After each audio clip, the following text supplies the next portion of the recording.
Hello, everyone, and welcome back to the Sanderlanche podcast. This week, we're talking about Oathbringer chapters 100 through 103, wherein Dalinar is in Vednar and he freaks out.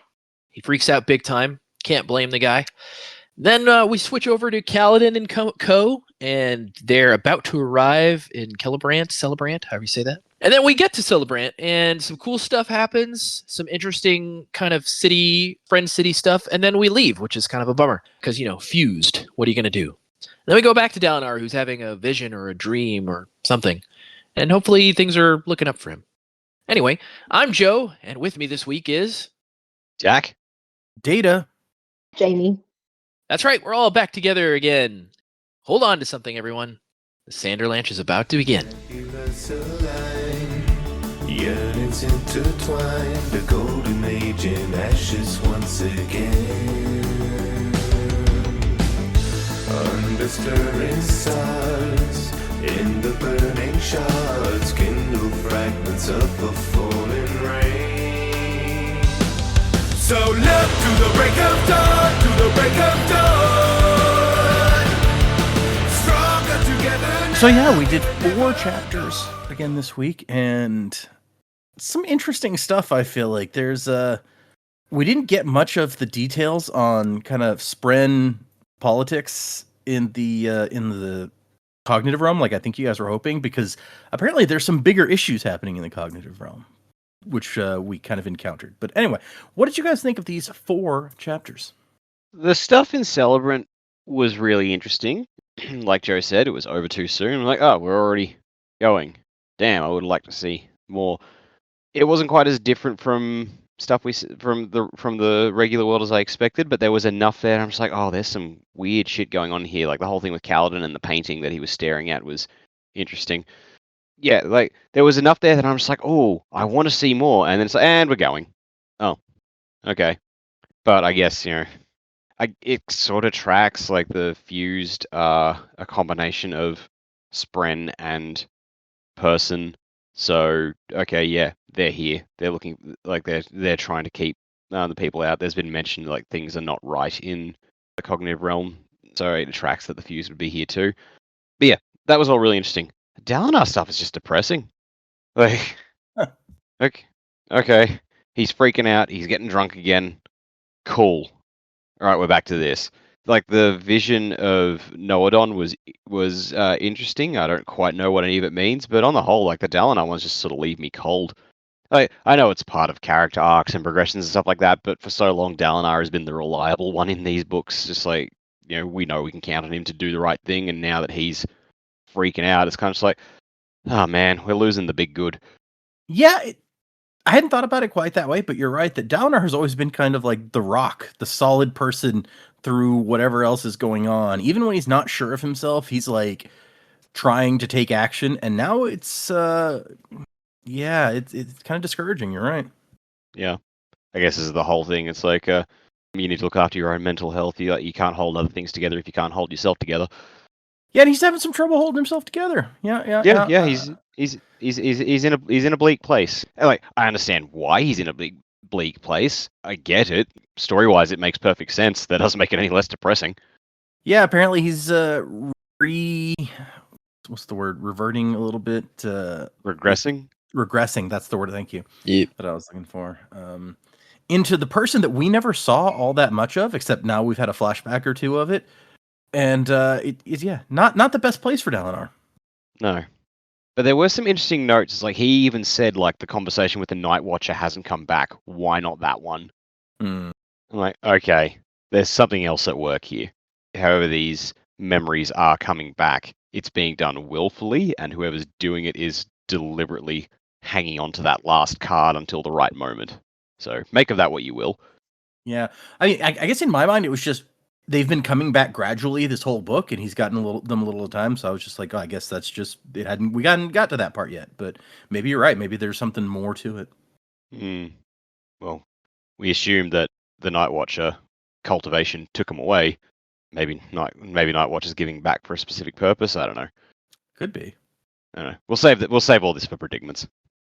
Yeah, these chapters were good. I agree with Dak. Like the the Dalinar stuff is a little depressing. I think there's some interesting things happening with that, and I think maybe that last chapter might have had, at least in my opinion, maybe slightly a positive turn near the end. And I'll explain what I mean by that in just a second. But yeah, the Dalinar stuff is a little sad, a little depressing. And then I mean, I could have spent. I feel like if there's not one already, there needs to be like a Celebrant, however you say it, novella, or like just a little slice of life style short story about what it was like maybe before the Fused like ran in there and took over the city. Because it's kind of a bummer. It's like we get to the Sprint City and they're like, oh yeah, bad guys have already taken us over. Fun. It's like that's a bummer. So yeah, I was a little disappointed that we didn't get to spend as much time here as I would have liked. Definitely some really cool paths we could have gone down. The different types of spren all living together, but then also kind of like in their own little groups. And then I guess the fact that there's even a hierarchy among spren, and it's like these honor spren are just like, oh, you can't ride on our boat, humans. And then it's like, oh, the ancient daughter, whatever that means. It's like Syl just happens to be like the most important spren in the area. So definitely interesting.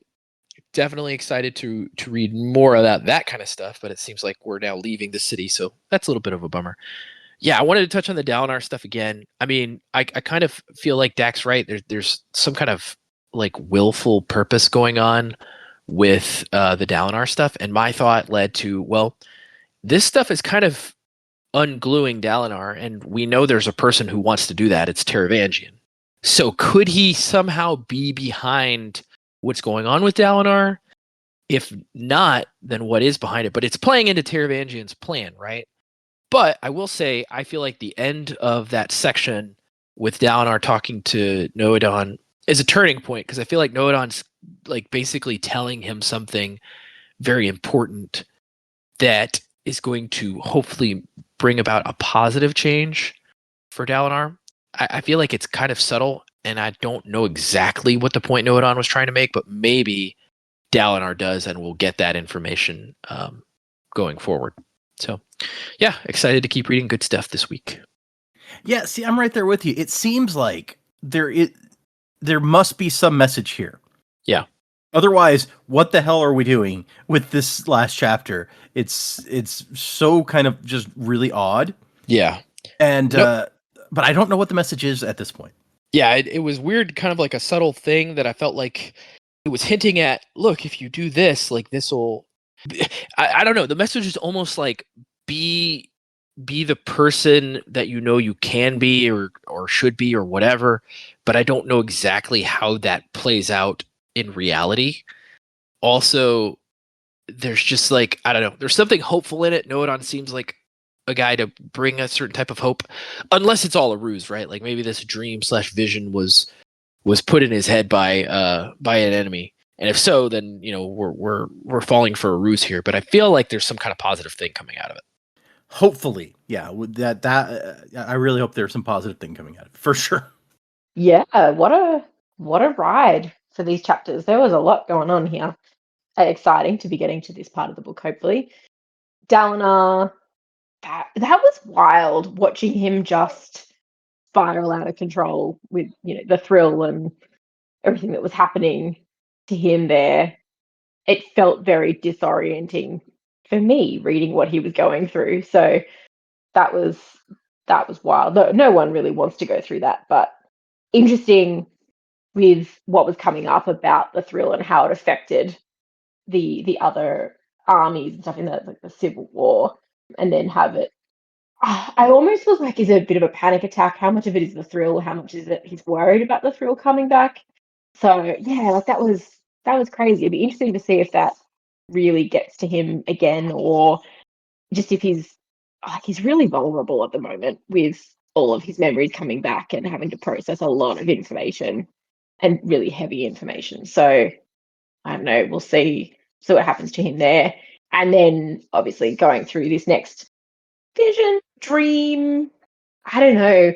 It's almost like there's so many bits and pieces that his brain is having to process and coming together.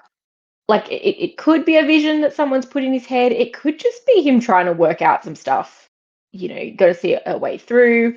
He's been given information about, you know, the cognitive realm, the spiritual realm. Obviously, we know we've got some people trapped that need to come out. This information could be useful to Dalinar. I'm sort of hoping it points us in a direction where he'll be able to figure out what's going on, or I don't know, maybe it puts us on a path to reuniting our two sets of characters with that information. But yeah, it's not a fun time to be Dalinar right now. It's sad to see him back in his spiral, back in the drink. You know, you hope that he manages to overcome this, you know, this fourth stage of who he was, the real fake person he became, because he, you know, locked away all these memories. And when we're like, you know, but that's a really good Dalinar, and that's still you, bring that Dalinar back. That's what we want to see. Especially when we know that, you know, the Alethi are very much needing some leadership right now. I mean, Dalinar doesn't know that Elhakar's gone, so, you know, he really needs to step up and do what needs to be done. But it's hard to just do that. So I feel for the guy. And our other friends in, oh my God, what is this? I was just saying to Dak this morning, the place that they've gone to, I want to call it Coruscant, and I know that's not right.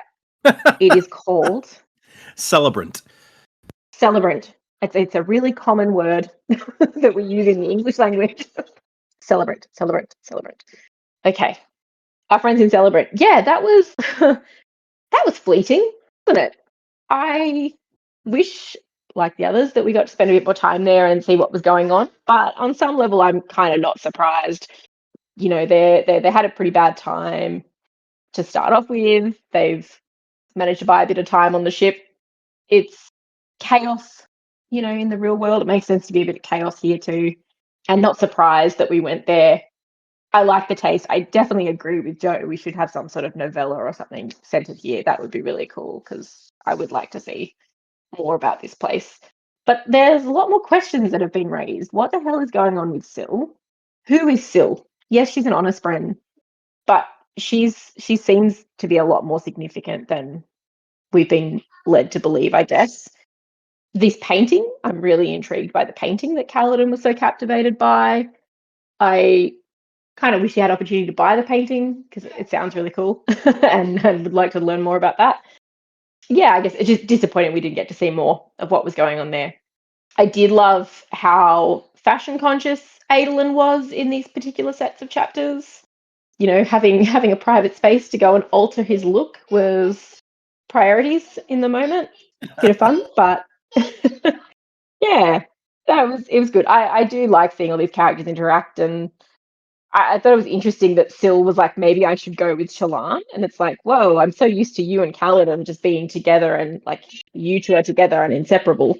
What do you mean you just go with Shallan? But obviously that didn't happen, and into chaos pretty quickly there. So a lot going on, a lot to dive into today.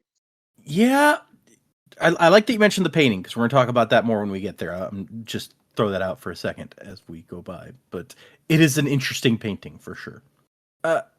One of the things you mentioned was toward the beginning is like Dalinar is processing some heavy stuff, which is so true. It's like stuff that he, I guess, had to get rid of to recover from what he was going through, and now it's all back. So in a way, it's hard to blame him for his reaction to it. But like, how tough would it be for any of us to suddenly have all of these horrifying memories, you know? Yeah, and especially having to go through them again in rapid succession. You know, it didn't happen that rapidly in real time. So, I mean, obviously the stuff with Evie and everything, that was a pretty pointed incident, but there's a lot of stuff that was like, this isn't great, this isn't great, this isn't great. And he's not only coming to terms with, oh, this is how it happened, I'm the reason it happened, but also I've come to know this idea of who I am now, and I've built up this identity now that is just completely false. It's not false. You know, he did what he had with the information he had at the time, but it's built on a lie, I guess. So you're not only dealing with all these things that did actually happen before. You now have to deal with them at exactly the same time, and that would be crushing. Yeah. Just on top of everything else that he also has going on today. Yeah. Yeah. Yep. And I wonder, how much does Navani know about, sorry to kind of like insert myself here, but like how much does Navani know about what happened? Because like if she knows the actual story and she likes, she loves Dalinar, like that's definitely different than what we were, than what we know beforehand. So like, does she have the official story or does she know the actual story? Because like who all knows the actual story, I guess is my question.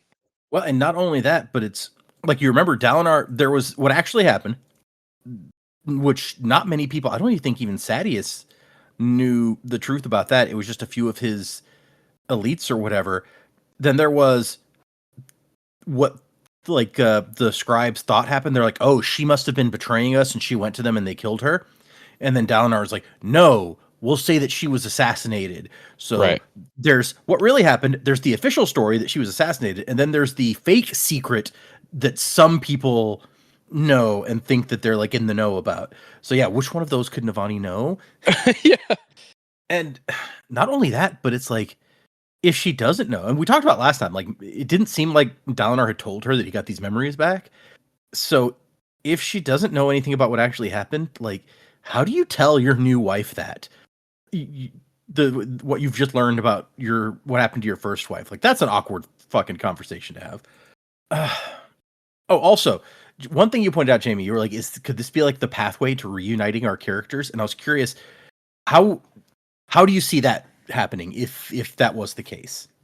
Oh, I don't know. I just sort of thought that there's some information here that could potentially be useful to Dalinar or to explore. Like if he now, say, was to speak to Yasna, someone he trusts and would, likely confide in on some level, if he was to open a conversation up with Yasna and maybe give some of that information, that would maybe then prompt Yasna's thought process, because Yasna's got abilities that potentially could get her to our characters. If there's a thought process triggered for her to kind of help solve the problem, maybe that's a way we could get back to our characters like altogether. But I think it would still be probably a little ways away. Obviously, it's not as simple as Yasna can just slip on into the cognitive realm. There's obviously steps for her, but we don't know what that is yet. So maybe it's a good opportunity for us to get to explore her abilities a bit more and eventually get our characters all back together. Yeah, that would be nice actually to explore her, because this is the person who's had their powers the longest of these Radiants, if you don't count like Seth or like Nail or somebody like that, of the guys on our side. And we don't really know much about what she can do. We don't even know, because we've seen with the Skybreakers especially, it was like there's a very rigid, if you say your first oath you can do this, if you say your second oath you can then do that, your third oath you so on and so forth. So we don't even know how many oaths Yasna has said, so, like where she would be along that continuum. She's so mysterious, I guess let's move into these chapters. I don't want to go down that rabbit hole because we just don't know enough about what she's got going on. Chapter 100 is An Old Friend. And the epigraph, I'm convinced that Ner'gul is still active on Roshar. The accounts of the Alethi thrill of battle align too well with the ancient records, including the visions of red mist and dying creatures, which does sound a lot like something that we saw from Dalinar's perspective not long ago. So, yeah. Again, these epigraphs are actually giving us information. Now, I know it's written by an author that disagrees with Yasna, so like maybe, how much of what they're saying is accurate. But in this instance, I think it's probably accurate because of what we know outside of this epigraph, and also even if it wasn't completely accurate, I mean, how different does that change the narrative? But at the same time, like getting this perspective and other information. Yeah, and this one in particular, it's not like there's anything super new for us in here, but it lines things up in a way that you're like, oh, this person may actually know what they're talking about on some of this. Okay, so we've got Dalinar remembered almost everything now, except for the stuff about going to visit the Night Watcher. Just As we already talked about that. He doesn't have that yet. Why? Who knows? The problem is that he doesn't like any of these things he's remembered, and he's supposed to be touring Dalinar, and he's having some trouble concentrating. And we see the capital is like just, we kind of saw it before when Taravangian visited and became king, but like this place was destroyed. And he's having so much trouble that he needs to go off on his own for a while. He's like, look, I'm gonna go up there on the wall and look. Just let me be for a bit. Yeah, he basically runs away. The guy's like, I can show you. He's like, nah, I'm cool, bye. And he's smelling smoke, and he thinks in the years after her death, smoke had like been a trigger for the memories and setting him off, and now that seems to be coming back too. And we learned that during the Civil War, it says that they'd had incredible losses, baffling losses. Most armies break after 10% casualties, but here they kept fighting after losing like half their people. Why? And he's hearing the weeping in his head again, which is weirdly similar to what Seth hears. I don't know if there's a relevance there, but it's not good for either of them. Do you know if there's relevance there? Why are you bringing it up? See, now I'm suspicious. Well, I was just going to say, it's like, it doesn't speak well for your mental stability for either one of them. They're both hearing voices frequently. Yeah, but this is like weird magic realm where hearing voices is kind of normal. It's like the Stormfather's in his head all the time. That's okay, fair. What color is this herring you're holding? Yeah. Communism was just a red herring. Let's see. Oh, and there's Taravangian. And Taravangian has brought one of those shields, the half shards, as they're calling them. There's legends of metal that can block a shard blade, a metal that falls from the sky, silvery, but somehow lighter. See, and then they start this conversation about sacrifice and stuff, and like this is what kind of makes me think, like, what is Taravangian knows something, like outside of the diagram. Maybe the diagram predicts like Dalinar will have issues because of he killed his wife, but like outside of that, is there like, does he know because he's in some way causing this to happen? This is kind of what like gets my suspicions up. Like he's having all these dark thoughts, and then here's Taravangian. He shows up. He's like, "Hey, we have to capture Spren to do this. It's not great. Look how sad. Like, man, this sure is a sacrificial type of thing. Like, I don't know. It's just like it's too convenient that he shows up right here. Is it that he knows something of what Dalinar's going through, or does he just can he just see the fact that Dalinar's going through some shit and he's just like, oh man, I got to get in on this, and tries to push him further? I mean, I feel like it could be either one because of the creepy diagram future telling power. Yeah. Could be either. It's like I have no idea. Yeah. Yeah, that's the thing about the diagram. We don't know how much it knows and how correct any of it is. So, because I mean, last time we saw it, he was changing it up some as well. So yeah, well, he's basically like, "Oh, I misinterpreted this in my stupidity. Let me fix this, and now it makes more sense." Yeah, but like, is that folly or is that accurate reinterpretation? Mm-hmm. But as you mentioned, he starts talking about, hey, do you know how fabrials work? Do you know that we have to like enslave a spren and a gemstone to make a fabrial? Which is just like, okay, random, my dude. Mm-hmm. I was more interested in the mystical metal that falls from the sky can block shard blades, but whatever, we can talk about this. Yeah, that cool metal you were talking about, way more interesting. I mean, it's like some kind of lost metal, guys? Huh? He says it's silvery and light. It's aluminium, obviously. Yeah, probably. But why does it fall from the sky? Tinfoil meteors. That's a good band name. I call that. And Taravangian points out some stuff about the Sunmaker, because Dalinar's kind of down on his ancestor, the Sunmaker, for being such a tyrant. And Taravangian points out that, yeah, I mean, he was tyrannical, but it resulted in all these, like, we're now centuries down the line, it resulted in all these really positive long-term effects. So, would it have been better if he had successfully conquered the world? Would that have put us in a better position today to resist what's happening? And Dalinar can't refute it, and really just doesn't want to think about this right now. He's like, I'm going through my own shit, man. Why you gotta bring up this old shit? I gotta go somewhere. I gotta go. Adios. I gotta go have some other conversation with anyone else. Yeah, with myself. He's like, I gotta go check on Navani. Bye. bye, I guess. I watched Scott Pilgrim recently again, and there's a moment where he's like, "I gotta go," and then he turns and runs out of the middle of an awkward conversation, and that's what this Yeah. feels like to me. It's like, bye. I feel like the same thing happens here in a minute when he gets excommunicated. He's like, we know that he's like, I gotta go because I'm about to kill this guy. But to everybody else, it must be like, what just happened? He just ran away. Yeah. That's a good point. Yeah, we don't really see a bunch of other people's takes on what happened, but it does seem crazy, probably. And you know this is going to spread like wildfire. It's like, yeah, we told the Blackthorn he was excommunicated, and he just fucking ran.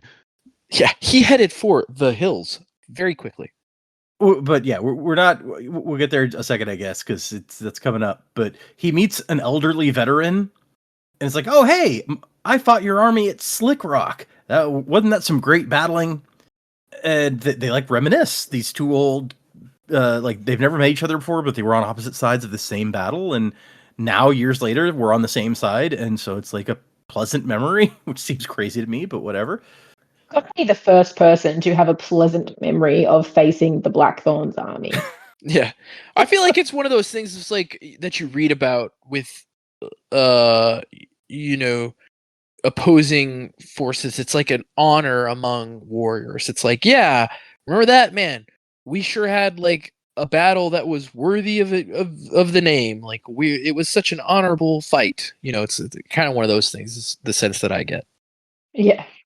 Which, yeah, that's that's a nice relationship to be able to have here. Well, especially now that they're allies. Yeah, right. Yeah. Plus, it's probably like a status symbol. It's like, I fought the Blackthorn and lived. Yeah, that Civil War, that messed me up. True. But the Blackthorn battle, I survived that one. Good. Yeah. Yeah. It's like, I didn't win, but I survived, and that's an accomplishment. And then they talk a little bit about the Civil War, and he's like, they're just traumatized, but it's like nobody would stop. Even when it should have been done, we just kept on killing. It burned in us. You know it, don't you, Bright Lord? The river inside you, pulling your blood all up into your head and making you love each swing, making it so you can't stop no matter how tired you are. And Dalinar, he's starting to freak out. Yeah, he's like, it's like Teft with his like weird finger drug. And Dalinar's like, oh my gosh, did you all feel this? And they're like, yeah, all of us. And he starts kind of losing it again. And he's like, okay, I gotta go. Okay, goodbye. This is too much. That's Dalinar's whole experience in Vednar, like getting overwhelmed and being like, okay, see ya, bye. Maybe I'll be calmer if I go do this. But it made it worse. Yeah, It works. Yep. everything's making it worse. And he tries to go. And he almost gets in a fight with like a Veddan soldier. He's like, hey, who are you? What are you doing up here? Man, this guy does not know how close he came to annihilation. Yeah. Also, it doesn't make sense. Wouldn't they all know? Yeah, the Blackthorn's here. Like, why? What did? I don't know. Yeah, but if he doesn't have like his entourage, they wouldn't necessarily know that this guy is the Blackthorn. He had his guards right with him. Yeah.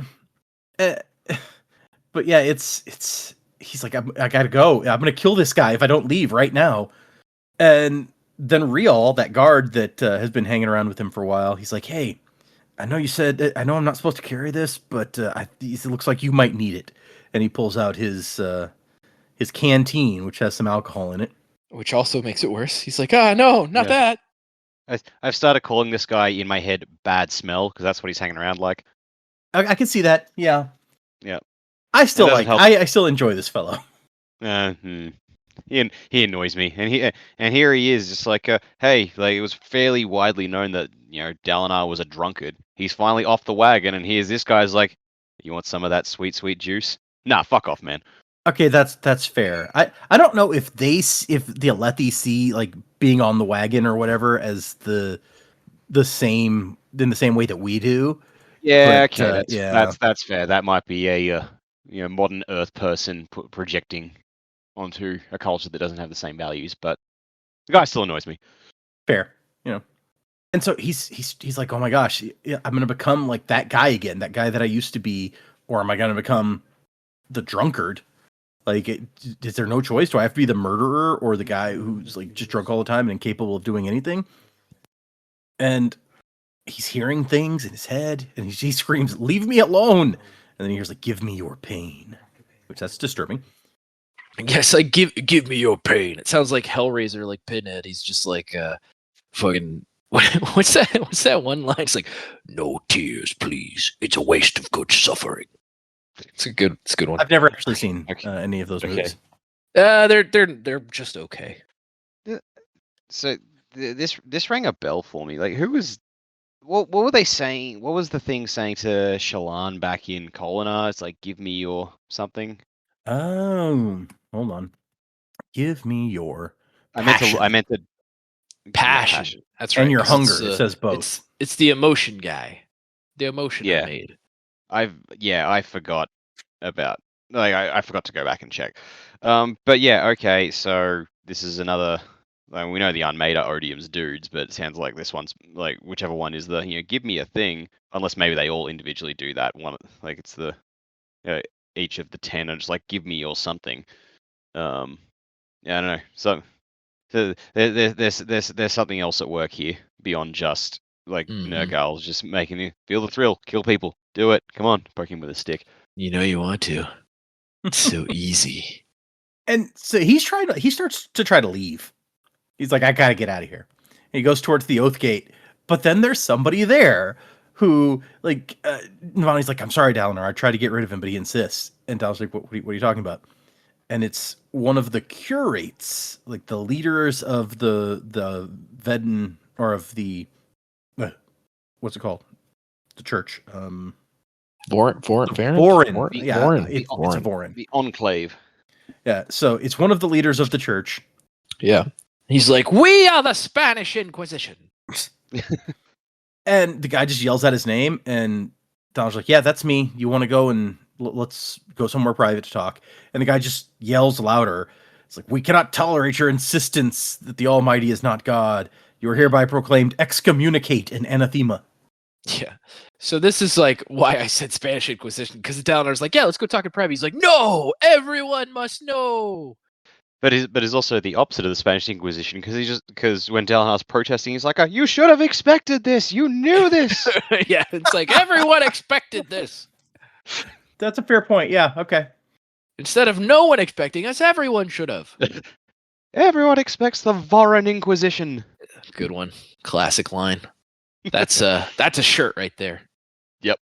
And so he's just getting madder and madder, and he's like, I am going to kill this man. If I don't run right now, he is going to die. And so he runs into the Oathgate control building, but you have to have a shard blade to turn it on, and he doesn't have one of those. And he's like reaching for the keyhole before he even remembers, and the Stormfather's like, Dalinar, something's wrong. What something hidden to me. What are you sensing? What's going on? Straight away, you know how you know this is fucked? Is Stormfather used his name. When has Stormfather ever done that? Yeah, that's a good point. I don't recall. He's usually like, homeboy, what's going on? Dude, this is Stormfather said homeboy. Yeah. Okay. Yeah. And then Dalinar does something. And the Stormfather's like, wait, what? No, this is not right. He's like, you're not allowed to do that. Only I'm allowed to do that. Dude, we talked about this. And so Stormfather's like, I'm not going to be a sword for you. We talked about this, as Dak mentioned. But it's just something bright white appears in his hand, and he rams it into the keyhole. And the Stormfather groans like thunder. And then whatever it is, it operates the Oathgate. Yeah. Well, if we think of, I mean, I feel like we have enough kind of base knowledge to say like spren seems to be made of some sort of investiture, right? So like maybe if the blades are just like a manifestation of spren's investiture, then I would say that this is kind of describing an unformed, like it's investiture that's not formed into a blade, right? So basically what I'm understanding is spren investiture is needed to operate these oath gates, or maybe just investiture in general. We don't know enough about the oath gates to know how it works, but anyway, that's kind of what I took from it, which is a good point, which brings up a good point in my head. Like, does that mean breaths could operate the gates? Because we know some people that got breaths. I kind of assumed it was specifically like they're the oath gates. That says to me honor. Like the spren granted with honor's investiture can do it. Because Odium spren have control of the oath gate in Kolinar, and they're not flooding Ethereal and conquering the place right now. So I guess that's a good point. Maybe they can't open it. That's a really good point, Dak. I didn't think about that. You're right. Oh, wait, no, hang on. It's got to be at least honor and cultivation because Lift opened the one in Azir and she has cultivation spren. Right. So maybe it has to be investiture that's of the planet, not Odium or any other investiture. Yeah, maybe. Good thoughts. And yeah, so the Stormfather, whatever he did, the Stormfather's pissed off after it's done. It says he can feel him pulling away, not breaking the bond, but withdrawing his favor, whatever that means. It's like, I think he's just pissed off. He's like, no, you're not allowed to wield me, even if it's not in a blade, I guess. I don't know. Well, he's probably just said, like, you gave me your word. You have broken a small oath, and I am not about that. It's true. No, he is not about that. And here's Evie's voice. You can't escape yourself, Dalinar. This is who you are. Accept it. And like he runs and grabs the Way of Kings. Like maybe this will help. It doesn't. Maybe my book. I love the insert there that he grabs the book. He's like, I can't even read this. It's like, yeah, dude, you can't. You're a guy. You can't even read. How's that gonna do anything for you? Man? Yeah, it's like I can't even read it. How's this gonna help me? It's just such item. Yeah, it's okay, such a tough it's such a tough place to be in. It's like this thing that brought me comfort because of its words. I can't even read it. And so that when that doesn't work, he goes into Adolin's room and finds some violet wine, and he's like, "This represents like the third guy I was, the shameful, the alcoholic, basically. But hell, it's better than the other options." And so he starts drinking, and that's the end of the chapter. Not drunken ass back. And Violet was that the most alcoholic one or the second most? I gotta go back and look. It's pretty. I think it's the most. We know Adolin likes to drink stiff drinks. Violet is the most. So, besides like the Horn Eater, whatever. Oh yeah. I don't count that one. That one will just kill you or something. I was about to say Shalon drank a bunch of it. But she has Stormlight, so I guess technically Dalinar does too. He could burn it all away. That would kind of defeat the point. Yeah, no, he probably also doesn't know how. He's like, yeah. Also, Stormfather might not allow it. He's like, nope, you got yourself into this mess. You deal with the hangover. That would be funny. He's like, nope, you still get to get the hangover. Actually, Shalon still had the hangover. Like she burned away the alcohol, but was still hungover the next day or something. I feel like that's right. Yeah. So yeah. So Deadeye is the next chapter, and the epigraph. Moloch is very similar to Ner'gul, though instead of inspiring battle rage, he grants visions of the future. And so this, Hessie is theorizing that that's where the idea that seeing the future comes from the enemy from the Unmade. That's probably the source of that, which would make sense. And we start with, as Jamie mentioned, Adolin, very fashion conscious. He has gotten some clothes and he had to cut them up a little bit to make it all look good, do a little sewing, but he's got an outfit that he's happy with. He's like, oh, the jacket's a little too baggy, but you can leave it unbuttoned, and then it looks like it's all unintentional, sort of. This guy, even on a boat in the middle of nowhere, way more conscientious of what he's wearing than I am. No one cares, Adolin. Yeah, he's the only one that cares. Except you. Yeah, exactly. It's like it like literally Kaladin's like, what? How did you do that? What? Why did you do that? Yeah, I love the detail of it's like, oh, this jacket's still a little too loose, and I'm just like, dude, I'm going to like the nicest events in the world, and I'm not concerned that my jacket is too loose. So okay, I'm going to the nicest events in my world, I should say. I'm not going to events. The nicest events in my world. Yeah, like as if you could go to another world. Well, no, I'm just saying, like, the nicest events that I go to are not the nicest events in the world. Oh, well, that's a whole different thing. It sounded like you were saying you could world hop or something. I was like, what are you talking about? No. We're not world hoppers here. Could be fun. It could also be horribly dangerous. I was about to say horribly dangerous and terrifying. That's fun sometimes, you know? I mean, it can be, I guess. I love that he decided he needed a waistcoat, a vest. but he didn't have one. So he took a jacket that was too small and just like cut it into a vest and then cut the back open, because you won't see that as long as he's got his jacket on. It's just, he's so much thought put into this. And let's see. We have a conversation with Aiko, the captain of the ship, and I won't go into all the details, but the part that's interesting to me is that he's like, you're all humans. None of you, regardless of birth, can be trusted with oaths. Contract to travel, that's a small thing, that's fine. But we know that humans will betray trust if it is given to them. And then he's like, oh, that was rude. And Adelin's like, well, yeah, but that doesn't mean that it's not true. Yeah. And he's like, look, I'm not trying to be rude. It's just, it's not your fault. You're humans, and humans betray oaths. That's just what they do. And Adelin's like, yeah, you don't know my father. And then he feels uncomfortable even thinking about that. And when he comes out, Kaladin's like, how the did you sew that? Like, what? And Shallan's over here like, man, I wish I had a skirt. And Asher's like, what, really? Yeah, I get tired of the way trousers rub my legs. Adelin, could you sew me a dress? Maybe stitch the legs of these trousers together? And he's like, yeah, no, I mean, there's not enough fabric there. I like to imagine what that would look like. That would be the thinnest skirt where you're just kind of like having to shuffle as you walk because you can't move your legs. Oh, and then we get to some more stuff about that you can read into about Azur's identity, where she says sewing's a weird skill for a royal to have. And he's like, well, how many royals have you known? And she goes, more than some might assume. And then she says, I discovered when I was younger that being too open with strangers went poorly for me. But I have known royals, including one woman who left it behind, the throne, the family, the responsibilities.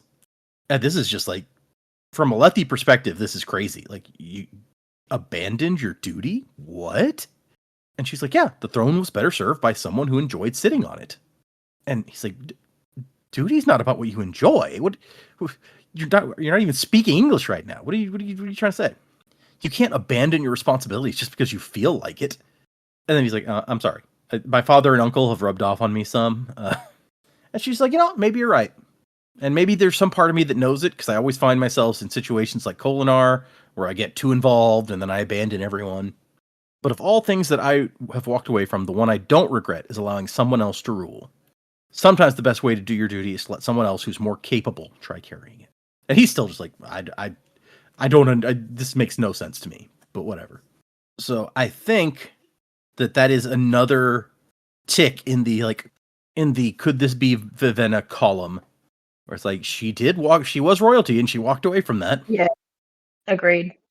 And yeah, I forget if she was going to rule. Like, she was the firstborn, I think, but the plan was for her to go off and marry the God King, so she wasn't ever going to rule her country until But I mean, sent Ciri instead. If she married the God King, then she would have also kind of been a ruler, I guess. Oh, true. Yeah, fair point. But I think after Ciri got sent to marry Celebrant, like, her dad was like, yeah, it's going to be better for our kingdom if you're in charge. So I think maybe she was going to. I don't know. Which would suck for her brother, who had been prepared for rule his whole life, and then it's like, oh, by the way, no, we're going to keep your sister, and she's going to be in charge instead. It's like, oh, cool, thanks. What do I do? And they come finally to Celebrant, and Captain Aiko is like, okay, we're getting there. Let's go get your Deadeye. And they've kept the spren of Adelin's sword locked up, which he does not like. But Aiko's like, you can't have them on deck. They don't watch where they're going. They fall off, and then you got to fish them out. It's a whole thing. And then it turns out that his father, Aiko's father, is also one of these. And he's also locked up down here. I got to keep him locked up or he'll go searching for the human carrying his corpse. Walk right off the deck. Okay, this raises questions. So, we knew that Syl was Stormfather's daughter in the sense that he was just like the father, like he was just the offshoot of Honor. And so all the Honor Spren sort of came from him. But this implies that Spren have a whole reproductive system that we don't know about. I think Syl talks about that a little bit in this section, doesn't she? Yeah, she's like, it almost seems like it's like it's like a nucleus dividing, like cellular. It's like, yeah, a bunch of investiture gathers, they go to a place, and then a new spren appears and is considered their child. Oh, I forgot about that bit. Sorry, it's been a while since I read this. No worries. But yes, it does. I like that this is beginning to raise these questions about, like, how does spren reproduction work? Because that is a thing, apparently. And the guy asks Adolin, like, what is she to you? And Adolin says, a friend. And he's like, no, a tool. You use her corpse on the other side, don't you? Well, I don't blame you. I've heard about what they can do, and I'm a pragmatic guy. Just don't pretend she's your friend. Which I can't decide if that's harsh or if it's fair. A little this, a little that. Maybe. Yeah, both. So they show up. There's a big, wide dock here in Celebrant. It is a lot of ships coming and going here. Warehouses, all kinds of stuff. And they're like, okay, they thank him, and then they take off. And they're like, where are we going to go? I almost said Vasher because it sounds like Azure. Azure, and Azure is still insisting that we should be going to the Perpendicularity. Kaladin wants still to go to Thaylen City. And Captain Aiko is not willing to take them to either of those places. He's like, nah, nobody want to go to jail over there. It's not a good place. And the only advice the captain gives them about the city is don't go too far outside because there's human cities nearby, so there will be anger spread around. And Syl is still wearing her illusion outfit, so she looks human. Looks Alethi specifically. And they decide that they're going to split up. Half of us are going to go and see what ships we can find. Maybe there's only ships going one place or only ships going the other place, and that will make our decision for us about where we want to try to go. And the rest of us are going to go shopping. And Syl, look, they're like, we want one spren with each group to help translate and stuff. And Syl's like, maybe I should go with Shallan. She does not want to go off into the market, and I think we see why later. Chapter 102, Celebrant, and this one we're still talking about Moloch. He grants visions at different times, but most commonly at the transition point when a soul is nearing the Tranquiline Halls. So, when you're about to die. I want to know what the other points are, because that seems relevant. So, it's not a densely populated city, like a lot of human cities. It's kind of spread out, I guess. But it's also just full of all different kinds of spren. Some of them that look like vines, like Adolin's sword, though they had crystal hands. Spren with inky black skin. There's some cryptics. So what kind of spren do we think these guys are? I have no idea. I just thought maybe if somebody else had an idea. Like Data could probably just tell us what they are, right? Go on, Data. The inky black ones, isn't that Shallan spren Ivory? Isn't that his You mean Yasna? Yeah. Yeah, fuck, did it again. That is exactly how her spren Ivory has been described, yes. And I believe we've even been told the name of them before by Yasna. They're called Ink Spren. And we've mentioned the ones with the vines, like Adolin's sword, also like Windle. Yeah. Windle, yeah. Yeah, those are cultivation spren. I think we've talked about both of those before. Cryptics, obviously we know what that is. There's some with skin, like cracked stone with molten light shining from beneath it, which I think is a very cool picture. Yeah. We haven't been told what Renarin's spren looks like, have we? I don't recall that. I don't think we've ever actually seen Renarin's spren. We saw Yasna try to get a look at it once, I think, but I don't know if we've actually seen it. Some had skin the color of old white ashes. And when Kaladin saw one of them point towards something, the skin stretching at the joint of the arm disintegrated and blew away, revealing the bones underneath, and then quickly regrew back, which sounds just insane to me. Disturbing. Yeah. Buildings are made of brick, and Kaladin's like, where did they get the building materials? Are there like quarries or? And so it's like, you know what? I don't know. I think maybe we make it appear on this side somehow from yours, like Aiko did with that ice. And Adolin, of course, is noticing the outfits. Like, oh, they're just wearing whatever they feel like. Like, that guy's got clothes from 5 different countries he's wearing all mixed together. And Kaladin's like, no children, though. And so it's like, oh, no, there have been a few children. They're just not, like, human children. Adolin's like, how does that even work? And she's like, well, it's way less messy than your method, I'll tell you that. So yeah, you go to places where the power of the gods coalesces. Parts of it start to become aware. You go and you come back with a child, I think. So she's also not sure, but also, like, spren don't raise kids that often. She goes, yeah, most spren go hundreds of years without doing it. They pass stalls selling just all sorts of stuff. Clothes, they buy several things of clothes. And Syl wants some clothes too. And he's like, why do you need clothes? Your clothes are built into you. And she's like, well, those are boring. He says, well, can't you change that? Yeah, take Stormlight on this side. Plus, my dress is part of my essence, so I'm actually walking around naked all the time. And they have a discussion about how Kaladin has 3 sets of clothing. So outrageous. Like, He's like, I have 2 sets, one that I can wear while I'm washing the other one. It's like, what about what you wear under that? He's like, you mean my underwear? Yeah, see, 3 sets. I have none. Can you imagine the look on Adelin's face if Kaladin just started striding around in his underwear? And he's just like, that's cool. My spren told me to do it. Yeah, it's fine. They find like a weapon stall, which includes a long, thin, silvery chain, which only costs 1,000 bromes of stormlight. No big. No idea what that is. Most of the food is canned, like from the ships. And then there's a stall selling art. And Kaladin sees a very interesting piece, it's like 9 shadows with a figure kneeling in the middle.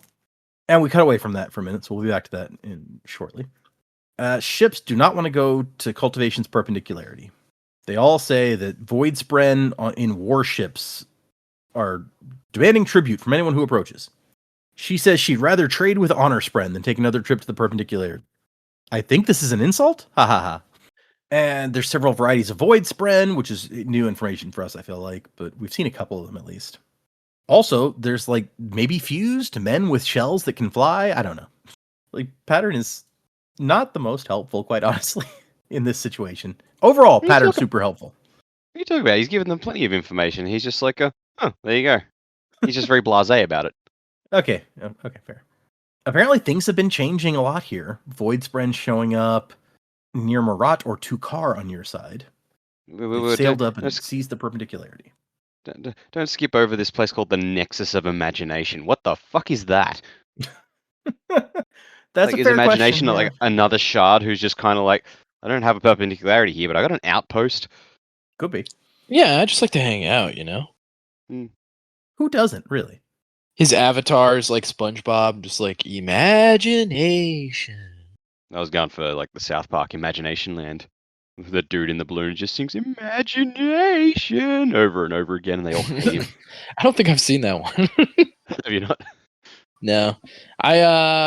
South Park always made me want to go to Bennigan's, though. Or Casa Bonito. But... Casa Bonito. We will eventually see a more comprehensive map of Shadesmar, and Nexus of Imagination, probably you'll have many more questions than that when we eventually get there. Oh, fucking great. And so they're just going to keep working down the list. Maybe we can find a ship that'll take us to one of the places we want to go. But so far, like the dock registrar showed no ships going either way that they were wanting to sail. So then they find one ship. It's Spren with skin like cracked rock, which I believe is the same one we saw referenced earlier. And it's like, oh, humans! Like this guy seems happy to see humans. Tasty, tasty humans. Wait, never mind. Always interesting to have humans aboard. Just don't eat my pet chicken. Ha ha ha. But no negotiations now. We have inspection soon. Come back in half an hour. And then we see who is doing the inspecting. It is a Parshman floating a foot or two off the deck, and they're on Aiko's ship right now. So that's not good. And we cut back to Kaladin, who's still looking at this picture, and the guy selling it is like, oh, it's marvelous, huh?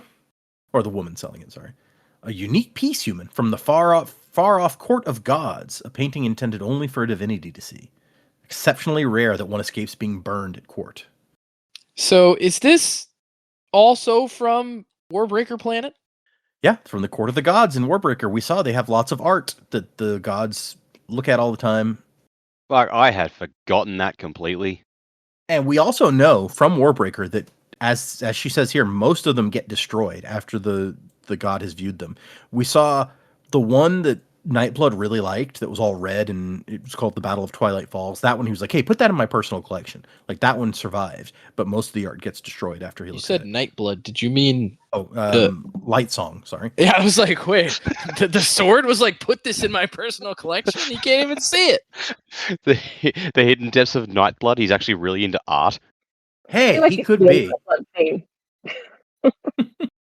But in point of fact, this piece by Nenefra is every person who sees one of his masterworks sees something different. So people asked Brandon, is this that same painting that had a major role in Warbreaker? And he said that it is the same artist. It's probably not the same painting, is what he said. So take from that what you will. Also, the painting is super expensive. And then there's a disturbance, and Adelin's like, hey, dude, we got a problem. And we cut to Shallan, who is complaining to the registrar spren. How could you neglect to point out that Void Spren ruled the city? And he's like, I thought everybody knew. I'm a professional. It's not my job to explain to you things you should already know. I also love when the fuse comes in later. She's like, look, people keep talking to me like I'm stupid, like I'm supposed to tell everybody everything. You got to communicate with me. It's just so funny. It is. Yeah, this registrar makes the most out of a tiny scene. Meanwhile, the Fused are setting fire to Aiko's ship for some reason. So that's not good. And we cut back to Kaladin. We're cutting back and forth a lot in this chapter, but some spren appear to have recognized Syl, even with her disguise on. And she's like, okay, so you know how I mentioned that I snuck away from the other honor spren? There might have been an enormous reward for my return posted in every port in Shadesmar. You know, with no my big thing. description and some pictures. Something I probably should have mentioned, but didn't, you know. And Cal's like, but you've been forgiven. The Stormfather has, like, okayed this. And she's like, yeah, but that's kind of recent. And also, I don't think I have been forgiven. As far as the other Spren are concerned, I'm still a disobedient child, and there's still a giant reward for me, so... Information that would have been helpful earlier, Syl. Yeah. Maybe we would have swapped tasks. And you wouldn't have to go through the market where everyone would see you. And she didn't think this was important to tell me, he says. And she's like, yeah, sure I did. Right now. I told you. Weasel out of it, Syl. Adam Sandler is disappointed. And she's like, okay, but look, I mean, Azure is a bounty hunter. Like, why would I go around talking about the giant bounty on me? And also, I'm kind of like a Spren Light Eyes, and you hate Light Eyes, Kaladin. I didn't want you to not like me. Oh boy. It was a little bit sad. Yeah. And it's true. He hates Light Eyes, you know? But I love her line. Like, I should have known this disguise wouldn't work. I'm obviously too beautiful and interesting to hide. Wow, very full of ourselves, aren't we? Yeah, right. I mean, we know that Shallan can make Like, you look completely I'm different Syl. than you actually look. She could have looked like anybody instead of just like herself as an Alethi. And so the Fused come back to the registrar's office, and they say that ship that they've set on fire was hiding human criminals. There was remnants of human food eaten on the deck. Obviously, there was humans there. 2 or 3 humans, 1 honor spren, and then 1 ink spren. Have you seen the criminals? And you recall, they think that Shallan is an else caller. That's why I was asking about the inky guys, because they say ink spren here, and I'm like, wait, that's not what the cryptics are they? And so then I got confused. So, yeah, they think that she should have the same kind of spren as Yasna. Got to be helpful in some way, I don't know. Which actually, that's probably why they're ignoring, like, these others are in here, because Pattern is telling them what they're saying to the registrar, but there's no honor spren, there's no ink spren here. It's a cryptic. Why should we be suspicious of that? Oh, is he not also disguised? Let's see. The Fuse burst in. Yeah, he is. Because she says she Yeah. has to make like a weird hat for him. You're right. She's disguised them as sailors. I'd forgotten that bit. So, yeah, this is where the guy...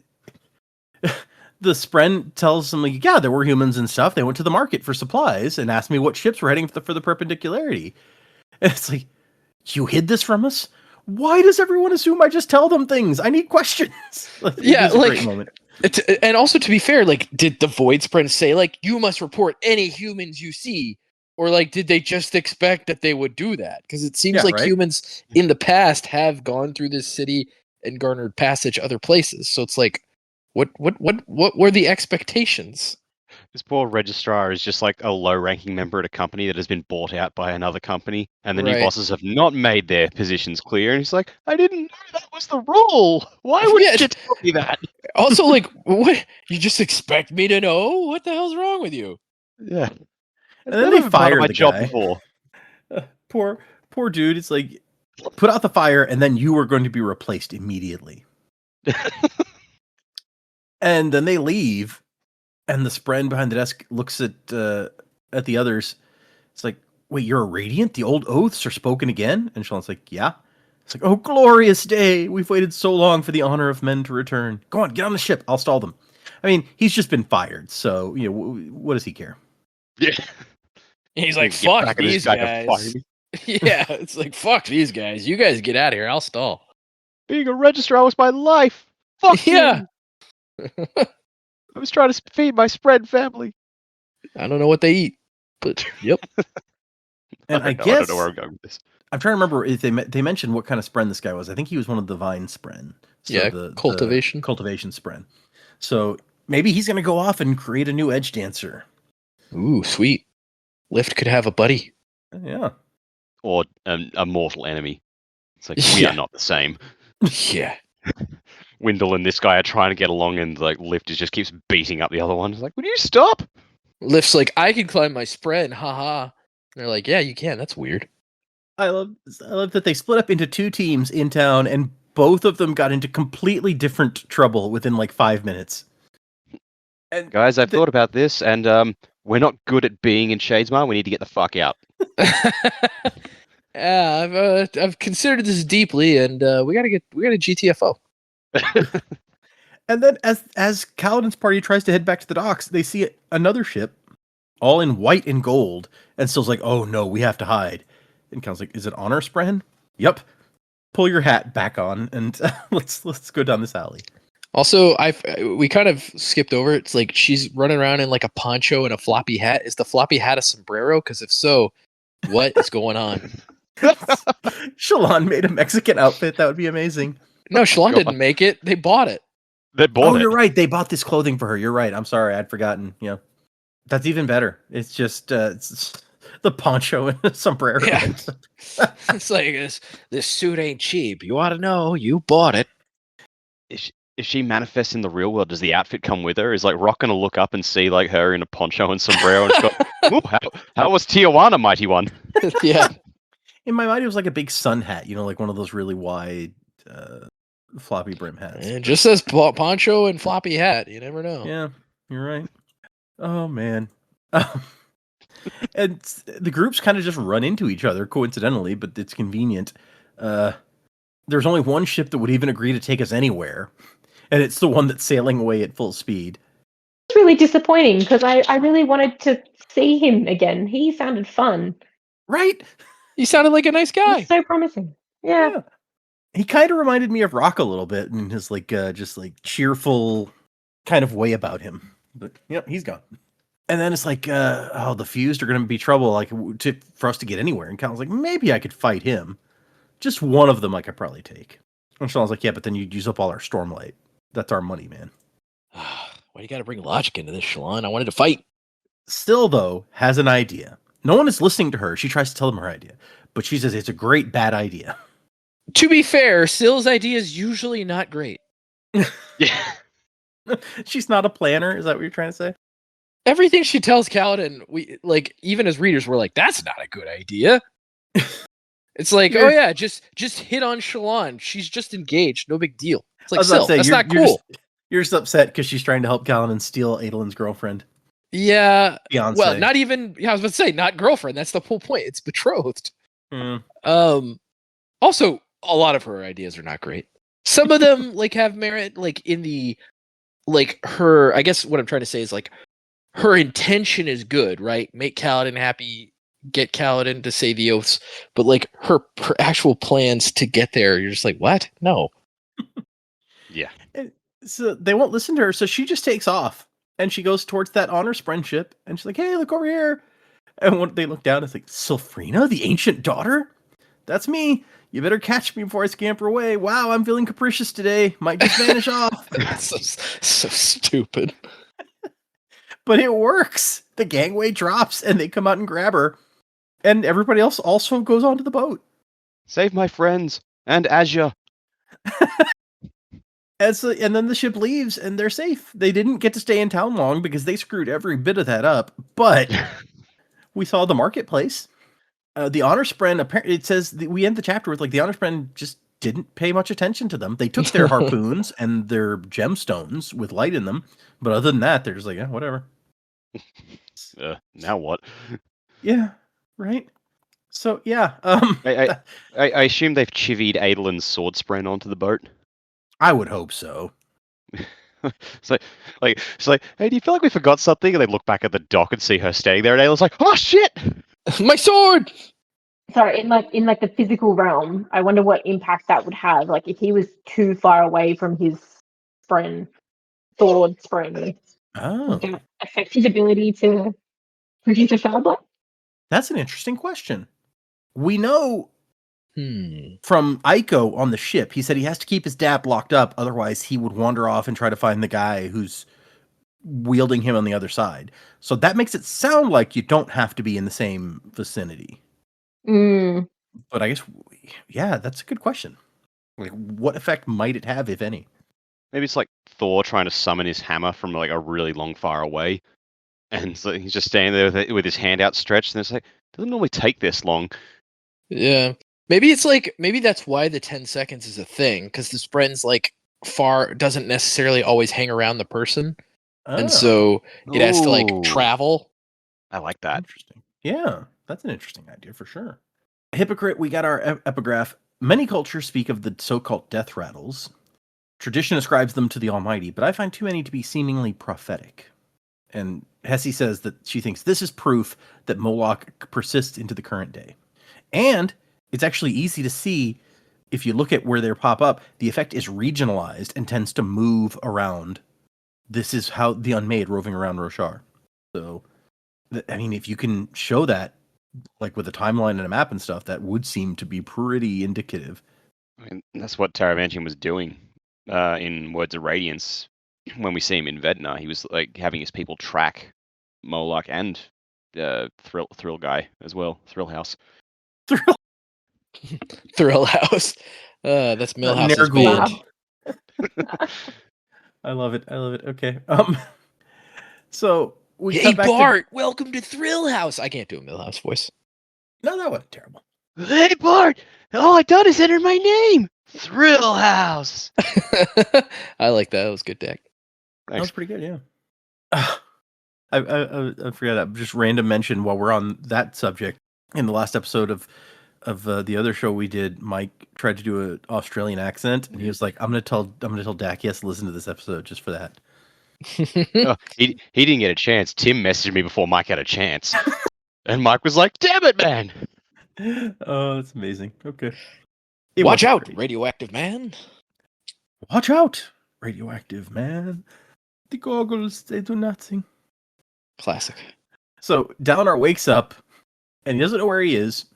It takes him a minute to even remember what the hell was happening before he passed out. Hey, I've been there, man.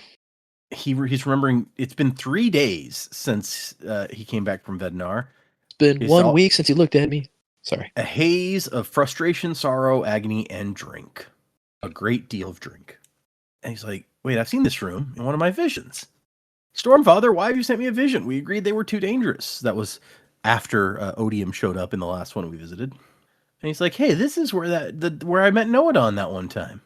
And he wanders around a little bit, and he finds Noadon, older now, and sitting at a desk, writing.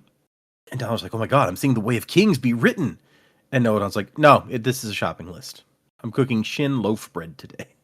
Always breaks people's brains. Grain was not meant to be so fluffy. That moment of him going, "No, this is a shopping list," I fucking laughed out loud. That was very, very well done. I assume Shin loaf bread is just like white bread. I also like that. Like, I don't know if Dalinar thought Noadon couldn't hear him. He's like, I'm watching him write the Way of Kings, and he just breaks into the reverie. Like, no, it's just a shopping list, bro. And Noadon's like, hey, it's good to see you. You've been having a hard time lately, huh? And Dalinar's like, oh, you have no idea, man. And he's like, let's go to the market. And Dalinar hasn't been shopping for groceries before. He's like, yeah, I usually have somebody do that for me. I have servants to shop for me. What even is a grain cost? Like a quarter? What is a quarter? Groceries, such a Yeah. quaint, old-fashioned term. I have servants who shop for me. Well, you know, I watched Aladdin and it didn't work out so well. It makes me think of there's an episode of The Office with that British comedian where they're like, Ricky Gervais? no, the female one that was on Doctor Who that you're not a big fan of. I don't remember her name. Oh, yeah, Catherine Tate. Yeah, so she's talking to one of the characters and she's trying to be relatable, I guess, and he's like, yeah, this food's too fancy. What do you say I go get us some tacos? And she's like, yes, I'd love a taco. How much does 3 tacos cost? Like $20. And he's like, yeah, sure. I mean, nowadays, yeah, probably. I mean, Not to go to Taco Bell, bro. It's like, Oh well, fair point. Yeah, yeah. I do like Taco Bell. Sorry, We don't that's have that down here. so random. You're not missing that much. The tacos are like the only thing there that I like. I like several. When they had the caramel apple empanada made a comeback, I was going like all the time to grab one of Oh, those. when they were gone yeah. again. Those were delicious. Anyway, and Noadon leaves the room by like jumping off the balcony when Dalinar asks, "How do we get down?" And Dalinar's like, "Oh man, for an old guy, he's pretty spry." But oh yeah, he's a surge binder. I forgot. And then Dalinar has to jump down also. And it's like that scene in Rush Hour where you slide down the banner and get to the ground without dying. Jesus, when was the last time I watched that movie? Rush Hour 2? Oh, man, that's a great movie. No, that was the first Rush Hour. That was it? happened. Yeah. I thought it was the second one. Either way, both good movies. Both good movies. Rush Hour 3. Hour 3, Eh. Well, you said that in unison. Yeah, you know, if you want to know what me and Dana think of Rush Hour 3, you just heard it. We both are like, It's fine. Yeah, I think what really brought it down is Roman Polanski's in it. It's just like, ugh. Oh, Jeez. That's not helping anything. It's true. Yeah. And apparently coming out with another one. Yeah, I heard. Are they? Jesus Christ. Yeah. I'll go see it. I probably will. Yeah, I didn't see the last Bad Boys, and Bad Boys is one of my favorite. Really? Bad Boys You didn't 1 see and it? 2. I love them both. I was shocked. I'm shocked you didn't see it. No, I didn't like 3 much at all, and so when 4 came out, I was just like, eh. You know, now that you say that, I don't think I've watched 3 or 4. 1 and 2 though, good movies. 2 like half an hour longer than it needs to be, but still good. Yeah, there's too much. 2 like had too much zany comedy that was like, is this necessary? For sure, there's a lot of is this necessary? Yeah, you're not wrong. But it's got the whole extra half hour where they go to Cuba, completely unnecessary, but it does result in one of my favorite lines from any movie ever, where after they've just like destroyed this guy's super giant mansion, like $1 million house, and he's chasing them, and they get to the minefield, and they're just like, okay, look, this has been a long day. Why don't we just call it quits? We can all go home. Well, we'll go home. You go to a hotel. I love that line so much. Yeah, I think my favorite Bad Boys moment is the scene where he and where Martin Lawrence and Tia Leone are arguing about salt and pickles and stuff. That's a good one. Can't even taste the salt no more. Anyway, sorry. That's a hell of a tangent. Dalinar's like, I can't believe you go shopping by yourself, not even any guards. And he's like, well, I walked all the way to Urathiru on my own. I think I can do this. And Dalinar's like, no, you didn't walk to Urathiru. You walked to an oath gate and then went through. Misconception, he says with an exclamation point. I walked the whole way. I did need help getting through like the caverns below Urathiru, but still. And then we see him argue, like negotiate with a merchant for his grain. And he's just having a good time. He gives the guy way too much money and says to give the rest to charity. And the guy's like, why did we have this whole negotiation? He's like, because it's fun, you know? And we get to, he's like, we finally get to the point where he's like, okay, Dalinar. He doesn't say Dalinar because this is a vision, maybe. But he's like, your life, like that of the woman in that story, is unfair. And Dalinar's like, I keep you taught me that being a ruler is a burden, not a privilege, but I can't see a way out of this. I can't just make all the others do what I think they should do. And they have a discussion about like the costs of principles. If making the right decision suddenly blessed you with prosperity and unending happiness, would you still have your principles? Like if making the right decision was easy, there would be no problem with it. There's no challenge there. Right. Yeah. So maybe you shouldn't be looking for life to be easier because you choose to do what's right, is the point. And at some point during the discussion, Dalinar's like, this is different from the other visions. What is going on here? And then he hears a thumping, and he looks up, and there's one of those giant stone creatures with the angular face. Thunderclast. Yeah, I don't even have a weapon. What the hell? And I was like, this is quite the nightmare you've created. What does the Thunderclast represent, I wonder? And Dalinar instantly answers, pain, tears, burdens. I'm a lie, Noadon, a hypocrite. And Noadon says, sometimes a hypocrite is nothing more than a man who's in the process of changing. And Dalinar's like, wait, didn't I say that? Yeah, a wise man once said, hey, that wise man is me. But this reminds me of like a Big Bang Theory Sheldon like dream where they constantly point out, it's like, well, you're just talking to you right now. You know that, right? Like Bob Newhart is there, and he's like, yeah. I mean, He's so put upon in those dreams. Even it's always great. R.I.P. Oh yeah. But eventually, Dalinar wakes up from this dream or vision or whatever it was, and he's got a mostly empty bottle of wine there, and then he gets a new memory. Not really new, not when he'd completely forgotten, but somehow it suddenly becomes as crisp as if he'd experienced it yesterday, the night of Gavilar's funeral. And that's where we end our chapter. Except for there's an illustration after that that says Navani's notebook, some sort of thing that you're wearing on your arm. I assume maybe it seems to be a clock, so maybe it's the thing that she gave Dalinar. But it's all in women's script, so... That is a big-ass watch.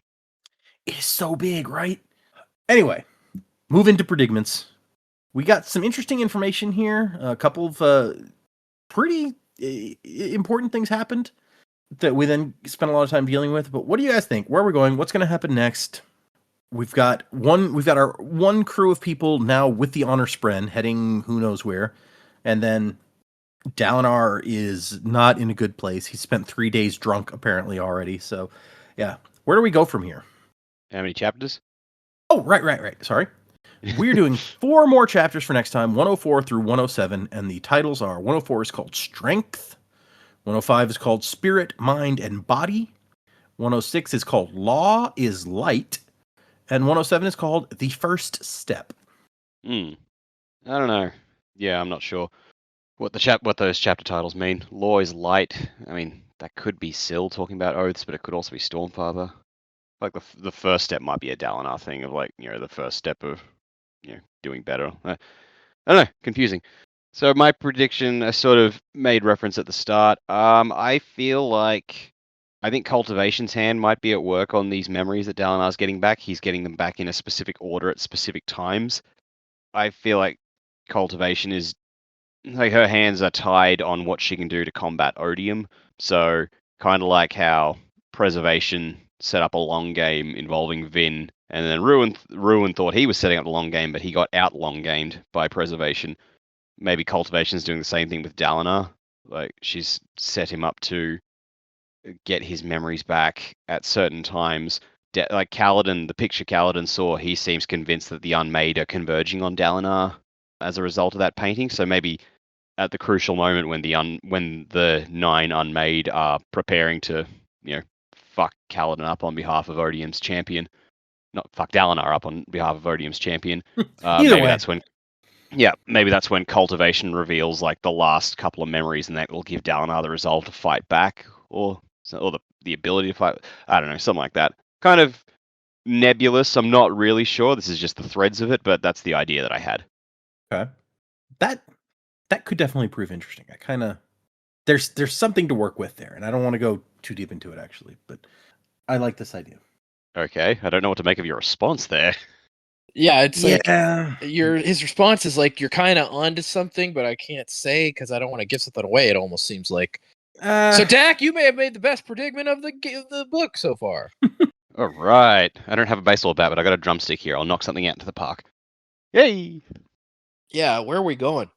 Man, I really wish look, I've already said, I wish we could have spent more time in Celebrant, whatever. Where are we going with the honor spread? I mean, I feel like if we're going to wherever they hang out, are we going to see the Stormfather? That would be crazy. Also, I feel like the Stormfather, when seeing them, could just be like, hey, although he and Dalinar are apparently on bad terms now, but it might be nice for the Stormfather to be like, hey, your friends are here in Shadesmar. And he'd be like, oh, okay. So maybe that'll happen. Maybe not. Who knows? But yeah, some weird stuff going down. The Fused are scared of the honor spren. That is also very interesting. We didn't talk about that a lot in the chapter, but the Fused sees him is like, I got to get out of here. So what's that about? How strong are the honor spren? Very good, very interesting stuff, for sure. Don't know where that's going, but let's just say they get to the city, they meet the Stormfather, and then they figure out a way home. That's my predicament for that. The turning point here for Dalinar, there's so many variables here that I'm thinking, right? If I'm right and Taravangian's behind the visions, was he also behind the dream? If it's not Taravangian, if it's cultivation like Dax said, what's with the dream? Also, is the dream actually good? Is it spinning us in a positive way? Or is it odium because we know Odium can look like whoever. Was that Odium in the dream looking like Noadon and trying to send him down a bad path? I guess we'll have to figure out what Dalinar remembers about Gavilar's funeral to kind of know where we sit with all that. But yeah, I'm hoping that this is a turning point for Dalinar, that he kind of figures out a path forward here through remembering Gavilar's funeral and having this dream or whatever, and that it is actually a positive thing and not like an Odium rug pull. So that's kind of my two predicaments so far for what we've read this week. Don't have a lot else to go on, I feel like, but excited to see more. That's an interesting possibility about, like, what was the dream? That is a fair question, because it is very unclear what exactly that was. But you bring up, it's like it could have been Odium trying to direct him some way. And we talked at the beginning of the episode that, like, we're not sure what the message of that dream was. So whether it was Odium trying to direct him badly, or somebody else trying to direct him well, or a figment of his brain, just a normal sort of dream, the only way to tell might be watch what he takes from it and what he does based on that, and is it good or bad? Right. Yeah, that's kind of what I was saying. It's like, we don't know for sure. Let's see what happens next. Yeah, and the thing is, I don't know if Dalinar is clear on what the message was of the dream, so even his interpretation might not be, like, Odium could have been trying to direct him badly, but if it was too vague, he could take a positive message from that. Who knows? It's just, yeah, it was so weird and so unlike the other stuff that we've seen. Although I think at the end of the last book, we also saw a vision, what he thought was a vision that was not actually, like, he's like, Stormfather, why'd you send me that vision? And Stormfather's like, what? I didn't send a vision. What are you talking about? But it was a very small thing. It wasn't like a whole big storyline like this. It was just a little quick feeling. Yeah. Yeah, I'm gonna go with the dream is a dream. I don't at this point think anyone's trying to put that in Dalinar's head. Like I said at the beginning of the record, it just seems to have so many things that Dalinar's kind of working through. And yeah, I mean, if Odium were creating this for Dalinar, I thought that line of, these monsters, like, this is the situation you've made for yourself kind of thing, just felt a little bit more like someone who's going through it. It's like you're doing this to yourself. So I think it's Dalinar working through stuff. I think whatever he's sort of worked out in his subconscious has led to this memory of Gavilar's funeral. I think something's going to have happened at Gavilar's funeral that will either trigger his path to the Night Watcher and reveal some information to us that way, or maybe it will reveal information about something else that will hopefully be Dalinar's path back to the Dalinar that we know. I don't think anyone wants to see Dalinar spend too much time or any time, drinking and passing out and everything. That this is the Dalinar that no one wants to see. Mm. And it's also like, it's not going to aid the story, really. Do we want to have multiple viewpoints from Dalinar that are him drunk and not really contributing to the story anymore? There's got to be something here that it's working to bring him back into the light, I guess. For him, I do like the idea of Yasna somehow being involved in getting, like, Kaladin and co back. But the idea, I'm not sure who brought it up, whether it was Joe or Dak, but having Stormfather be kind of involved in that too would be really cool. Especially that Stormfather is not super happy with Dalinar right now. So maybe his attention can be elsewhere for a little while Dalinar works his stuff out. Yeah. Other than that, I don't know. We're kind of getting to where everything is happening in rapid succession. We had those multiple changing viewpoints, which everyone knows by now I love, but it's almost like in the story, my brain hasn't had time to go, where is this going? Where is this going? I'm just lapping it up at the moment. So I don't think we're going to slow down anytime soon, though. I mean, we are now, after these chapters, we are at the 77% point through the book. So there's not all that much left. We could be.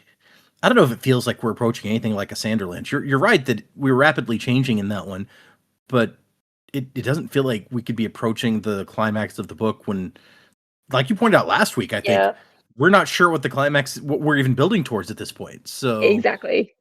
I don't think we're quite at Sanderlanche, but definitely things starting to. I feel like I'm on the lookout for things to start to make sense. You know, when you're like, oh, there's that tiny little bit of information that, got revealed 1,000 pages ago. Maybe that slots in here. Maybe I should recall that information. I feel like we're at that point of the story now. Okay, so where things start falling into place as we're okay. Yeah, that makes sense. I mean, that's what I would like, but maybe it won't. Yeah, we don't know. You're right. I also like you pointed out. It's like nobody really wants to have a bunch of chapters of Dalinar just being drunk and ineffective, which I hadn't thought about it quite that way. But yeah, from a storytelling perspective, that would not be fun. As to read a story about is one of our major characters who we look up to just being drunk and useless for 100 pages. Like, yeah, nobody wants that. No, as a reader, no one wants that. That's not helpful. But also for Dalinar, no one wants that for Dalinar. I don't want to sound like a complete a-hole, being like, nah, just go have your moment elsewhere off page or something. Like that's not what I'm saying. But it's now would be a terrible time in the book for Dalinar's storyline to stall, I think. So I'm hoping it's a temporary setback. Yeah. That makes it. I agree with this. It would be better if it was a temporary setback, for sure. Yeah. If we go through the end of this book and he's still like, everything, I'm just going to drink to forget, that would not feel great. No, everything would not be awesome. I do think we will get a wrap on Dalinar's backstory, flashbacks, memories in this book. I do think it has to resolve in this book. They tend to. I mean, we got some random Kaladin flashbacks this time, but outside of that, they tend to resolve within the book that you have them. So yeah, that would make sense. Yeah. And we'll probably get, what happens with the Night Watcher at the very end of the book. You think so? Okay. Probably. Well, we know next up is Gavilar's chapter, isn't it? So. Yeah. But okay, yeah, no, that would make sense. We've talked about before that it feels like the last big hurdle that we have in us not knowing what happened in Dalinar's past is that Night Watcher bit. So if that was how things ended, that would make sense. Yeah. All right. Well, I guess we're running about where we normally are. Let's do a couple emails and then we will wrap up. The first email here is from Heather, and Heather says, "Almost caught up. Hello again. I had to write in again, despite not being caught up. I have one non-Sanderson comment to make, and then two more. First off, you made a comment in one of the Oathbringer episodes about not being sure if Arnold was a good governor. As someone who grew up in Northern California, above the capital city, Sacramento, I would have to say that the governor was the best we've ever had, because he actually gave a crap about all California. It was nice having someone care about the people that live where most of the agriculture and water in the state come from. Just saying." I have no idea, not knowing California politics, Heather, I have no idea how controversial a statement that just was, or maybe everyone agrees with that, but it's good to hear from somebody who has a first-hand opinion on that. Thank you. I mean, I like Arnold, so it's nice to hear good things about him. Yeah, right. Next, I think Pattern is the best spren, partly because of the way the voice actor plays him. But I'm going to pause there. Jamie, on any of the audiobook things, did you listen? Have you heard Pattern? Does he sound cool? Yeah, Pattern's cool. Pattern's fun. What would be the closest voice you would describe him as having? It's very buzzy. It's like shalom. Nice. Well done. Thank you. There's my voice contribution to the podcast. Great. Now I'm just imagining Patton is droopy or something. He's like, "Go here, shalad." Buzzy. Again. I feel like not the voice, but the tone is almost there. It's yeah, Oh, man. I don't know. I'll have to play it for you, Dak, and then you can replicate it properly. Okay.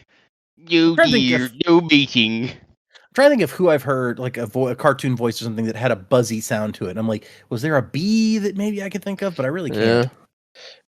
The only thing I can think of is when Billy West plays that weird like Leela and Amy go on a date, and there's that weird like light thing that Oh he's yeah, trying to get a date with Leela.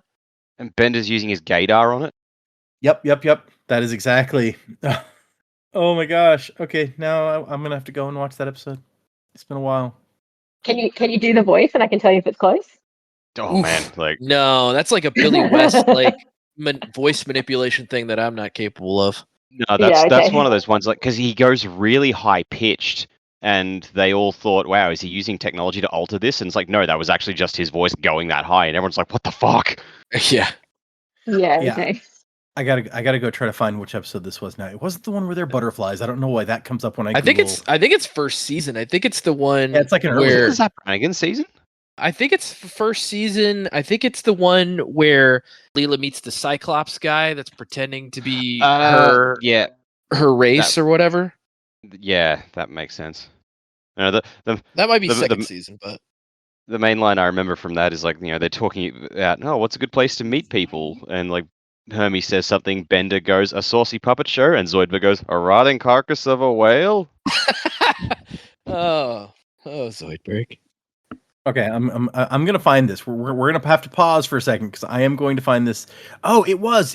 I think it's the one where she meets Zap Brannigan. It's Love's Labor's Lost in Space. Yeah, that's so the first that one is- with Zap Brannigan. So that's Because- the first. That is first season, but it's not the one I was thinking of. Yeah, I found a clip, not of that scene from it, but where Fry and Bender are outside that club that they were at, and he's got the girl that he's met, who was also time lost or whatever.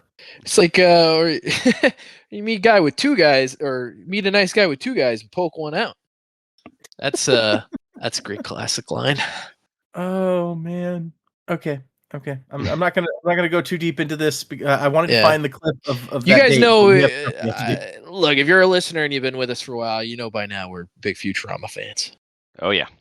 It's true. Yep. All right. Anyway, I can look into that later. Let's continue with the email.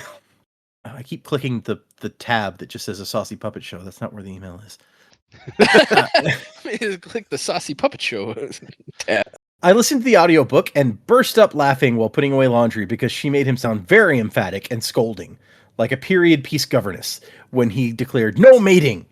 It reminded me of the lady robot in Oh. Spaceballs and her virgin alert. That I did hear that one in the audiobook because I flipped between reading and listening, and that was very entertaining. I'll see if I can find a clip in the audiobook. I think, we all want to hear this now. But like also, okay, interesting. She says, sort of a buzzy voice, and then goes for Joan Rivers in Spaceballs. Not where I would have gone, but I can see it No, working. no Spaceballs. I think she was talking about the tone because she said it was like his tone in that moment is, she said, like a period piece governess. So Yeah, okay. That makes sense. Lastly, I think Dalinar's flashbacks are supposed to make us understand how the majority of the High Princes at the start of the book would think he's gone crazy, and how the majority of other leaders on Roshar would be very mistrusting of him. They all remember the Blackthorn. Why wouldn't they think this new calculating king of Urithiru, in parentheses, I have no idea how to spell it, which she didn't know how to spell it, just FYI, is secretly plotting something or has several screws loose. Anyway, keep up the good work, and hopefully I'll be caught up before the end of the year. From Heather. Oh, one more thing. I like the Sill sign-off better than the crab ones. Me too, Heather. Come on. They're crabs. Everybody's a crab. Oh, the crabs are fun, but I came up with, like, one of you guys Craps today. said the haha I'm Sill thing, and then I liked it so much that I stuck it in there. So clearly I like that one, but Yeah. Well, I think the crab one is funny because it's like it's not a thing in the books.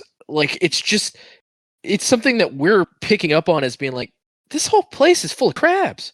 But nobody in the book ever says like, man, there's a lot of crab things here. it's true. Yeah. So thank you, Heather. That was awesome. We can do at least one more here. This one's pretty short. This one is from Breeze. And I'll skip to the sign off. It's signed Breeze. Yes, that's my actual nickname. Has been since I was a baby. You can guess who my favorite Mistborn character is. So that's funny. Nice. The title of this email is a commentary on national sports. Hello, I love how far you're getting into Oathbringer. You guys make an otherwise dreary Monday better. I'm a high school teacher, so it's refreshing to come home after working with teenagers all day and be able to escape back into my favorite series. I thought you were about to say he said thanks for making a dreary book better. I was like, whoa, coming out swinging. That would be a heavy take right off the bat there, for sure. Yeah. Just wanted to add a fun fact to Dak's commentary on rugby and national pride. An oft-quoted sports trivia fact for Canadian hockey team fans is that it was the UK and not any other hockey powerhouse who ruined our streak of Olympic gold medals in 1936. While we salvaged our pride after World War II, we then went 50 years from 1952 to 2002 without winning gold in the only sport that we're good at. I'm stoked beyond belief for you to finish Oathbringer. It's freaking awesome. Cheers from Breeze. So I guess a Nice. Canadian clearly is Breeze, and I'm sorry about your hockey woes for 50 years. Hey, man. Yeah. Look, my hockey team has gotten close to the Stanley Cup many times and has never won in franchise history. So I understand. I get it. In like the last 5 to 10 years, ice hockey, it seems like it's really taken off in our city specifically. Like I feel like a lot more people are into ice hockey now than they used to be down here, which is strange to me because we don't really get ice. Yeah. We don't get a lot of ice here either, but I know some people who are very much into Dallas Stars hockey. Yeah, that's my team. It's good. Good stuff. Yeah, I think honestly, with things just being viral on the internet in the last few years, like more people around the world are seeing sports that maybe they're not used to seeing and being like, oh, I get why people like this. This is cool. So what you're saying is you're waiting for the curling renaissance. That actually kind of happened when the Curling's U.S. at least here when the U.S. won the gold. That kind of happened. Oh my god. Okay. I didn't know we'd ever won the gold. I don't pay any attention to the Olympics, so Yeah, we won. good to know. The men's team won the gold, I think, 2 Olympics ago. And everybody, like the internet was kind of going wild over it because, a lot of people don't know what curling is, didn't know what curling was at the time. And it's like, these guys are Olympians, but they all look like, 40-year-old dads because of the type of sport that curling is. And so I think it was kind of like an internet phenomenon for a little bit there. It's a That's great. janitorial sport. Yeah. Cool. Okay. Let's see. This one's also short. We'll do one more and then we'll wrap up. This one is from. Let's see. I guess I'm just going to use the name on the thing. This one is from Finn. It's titled Kia Ora. Hey, Sanderlanche crew. First time writing to you guys. Just a short one. Just wanted to let you know. Before we get there, I need to correct another one. That's New Zealand greeting. That's Kia ora, not Kia Ora. Oh, okay. I was like, is this about a car? Nope, Some sort of Kia vehicle? Okay. Kia ora. Respect for New Zealand. Don't kill us in rugby. Just wanted to let you guys know, on behalf of New Zealand, that no matter how badly you botch our accent, it's almost impossible to offend us as long as our existence is acknowledged. With that being said, Dak's Korg accent isn't half bad. As hilarious as it would be if we all sounded like that, a good rule of thumb is just swap out most of the I's with U's, which I'm now going to see if I can do. Anyways, Yeah. I'm a big fan. Easily that's what the most entertaining. So yeah, that's what we all learn as kids. You want to speak New Zealand? Say fush and chups. Fush and chups. Fush and chups. Interesting. Yep. Just don't say it in a bland American accent. Got it. Fush and chups. Nope, doesn't sound like New Zealand. Sorry. Easily the most entertaining Sanderson podcast, in my opinion. I don't think I'm doing a good job of that. I'm trying to replace the I's with U's. It sounds like you're saying onion. It does, yeah. You always make me laugh. I'm studying for my law exams at the moment, so find myself, to my guilt, delaying studying by always walking the long way to listen to you guys each new episode. That's about all. Just confirming that you've got at least one big New Zealand fan. Keep it chur. There's a lot of R's in that word. Keep it chur. What does that mean, Dak? I don't know. That one is beyond me. Fair. Okay. Well, thank you guys for the emails. If anyone would like to send us an email, the address is thesanderlanche@gmail.com. Find us on Instagram and Blue Sky and Facebook and Patreon, where I am, as of the recording of this episode, one episode away from finishing I almost said Words of Radiance. Wind and Truth. So by the time this episode comes out, the final episode of Wind and Truth, of my first time reading Wind and Truth, will be up on the Patreon. And the next one will be the beginning of Isles of the Emberdark.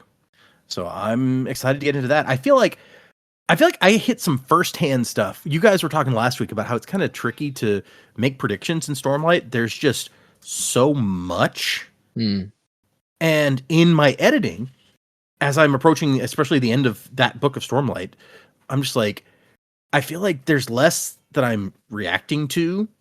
And then I went into Isles of the Emberdark, and I was just like, a lot more reaction and a lot less just kind of summarizing what's happening as I'm reading along. And so I was like, man, maybe it is just harder with Stormlight, because I feel like I got much more room to play in Isles of the Emberdark and as I'm going along. So I maybe feeling a little bit of what you guys are. Yeah. Makes sense. I mean, you got Stormlight has a lot. Also, you're in the last book of that arc. It's like Stormlight, you already had a lot of information going into that book. Whereas Isles of the Emberdark, you probably had less. But hey, if you guys want to be jumped into the Misting crew, leave us a 5-star review, email it to Data, and you too can be a Misting. Yeah. Or join our Patreon, and Joel will assign you a faring power. So 2 great powers that taste great together. No, wait, that doesn't work. Yeah. No, that doesn't work. But anyway, so that's the stuff we've got going on. Check that out if you're interested. But thank you to all of our patrons. Our Discord users, if you want to join the Discord, there's a link at our website, www.thesanderlanch.com. Check, go there. Thank you to all those folks. Thank you to everyone who shows up every week and listens to us go through this stuff.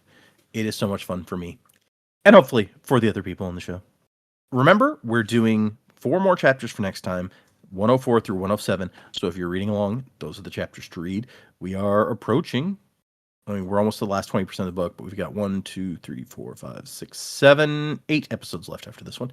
So we're making our way down to the end of this book, and there will be some intense stuff coming up. So stay tuned for as we progress. Nowhere to go but into Sanderlanch territory before too very long. So 4 chapters for next time if you're following along. Music by Miracle of Sound, and Wuzzing to the Time of Next. Colo, P.S. Vasher. Haha, I'm still. Supernovas die, fractured in the fateful fall of man. Feel the heart raging of a strength unseen. Unity will bring the upper hand. So look to the break of dawn.